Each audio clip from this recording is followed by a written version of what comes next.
जय शिवराय। आज आपले मित्र आले होते, मित्र परिवार 100K इंस्टाग्रामवरती 1 लाख मित्र परिवार झाला आपला आता काल परवा दिवशी। त्याबद्दल जारंगे पाटलांनी पण तोंड भरून कौतुक केलं, एकदम भारी वाटलं। आणि आज आपले काही मित्र परिवार आला होता 100Kच्या सेलिब्रेशनसाठी। तर त्यांनी आता सांगितलं होतं की आपण केक वगैरे काही आणायचं का। म्हटलं नाही, मी माझ्या वाढदिवसाला सुद्धा कधी केक कापत नाही आणि 100K झाल्यामुळं 1 लाख मित्र परिवार झाल्यामुळं जर केक कापायचं तर ते योग्य वाटत नाही मला। त्यामुळं आपण मस्तपैकी एक शेतातली पपई तोडली, ज्वारीचं कणीस आहे, हरभरा आहे, गव्हाच्या वांब्या आहे आणि लाख मोलाचा असा मित्र परिवार आहे। एकदम साधं नॅचरल असं आपण सेलिब्रेशन केलं। आणि आपण काल परवा दिवशी जारंगे पाटलाच्या हाताने आपल्या नवीन यूट्यूब चॅनलची पण सुरुवात केली। त्या यूट्यूब चॅनलचं नाव आहे शेताच्या बांधावरून। आपण सकाळी उठल्यापासून संध्याकाळपर्यंत शेतकऱ्याला किती अडचणी येतात, त्याच्यावर कोणते कोणते संकट येतात, याचाच आपण 4-5 वर्षापासून शासन दरबारी प्रशासनापुढे शेतकऱ्याची व्यथा मांडण्याचं आपण काम करतो। आणि एका सर्वसामान्य शेतकऱ्याच्या पोराचे इंस्टाग्रामवरती 1 लाख मित्रपरिवार जमवणं खूप कठीण गोष्ट होती, पण तो तेवढा संघर्ष करावा लागतो। एवढी सोपी पण गोष्ट नाही। आजकाल इंस्टाग्रामवरती आपण बघत असाल की खूप काही दिसतं आपल्याला, जे पाहिजे नाही ते आलं आता आज इंस्टाग्रामवरती। त्यामुळं वैचारिक बोलणाऱ्याला खूप कमी लोक बघतात, पण आपल्याकडे थोडे जे गर्दी कमी आहे, पण जेवढे आहे ते सगळे दर्दी आहे।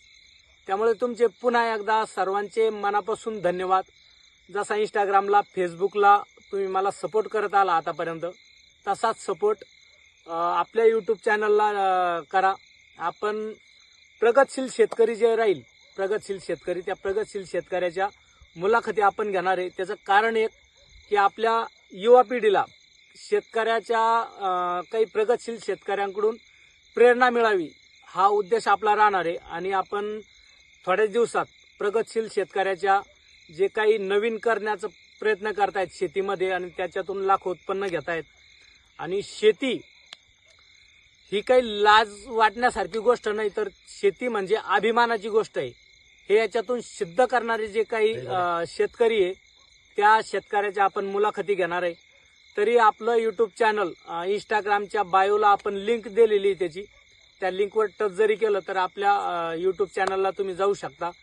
आणि तिथून आपण शेतकऱ्याच्या काही प्रश्न असतील तिथून पण आपण मांडण्याचा प्रयत्न करणार आहे। इंस्टाग्रामच्याच याला बायोला फेसबुकची पण लिंक आहे, दोन्ही लिंक तुम्हाला तिथं सापडून जातील। तर इथून पाठीमागं जेवढा तुम्ही सपोर्ट केला आजपर्यंत, माझे जवळपास इंस्टाग्रामला 5000 व्हिडिओ आहेत आणि ते पूर्ण व्हिडिओ शेतकऱ्याच्या व्यथा मांडणाऱ्याचे। शेतकऱ्याच्या व्यथा आपण अशा मांडतो की सकाळी आपल्या शेतकरी बापाला सकाळी उठल्यापासून संध्याकाळपर्यंत काय त्रास होतो, त्याला किती अडचणीला सामोरं जावं लागतं, हे फक्त आपण शब्दात मांडतो आणि तेच लोकांना पटतं। लोकांनी आपल्याला एवढं डोक्यावरती उचलून धरलं, अख्ख्या महाराष्ट्रातून फोन येतात।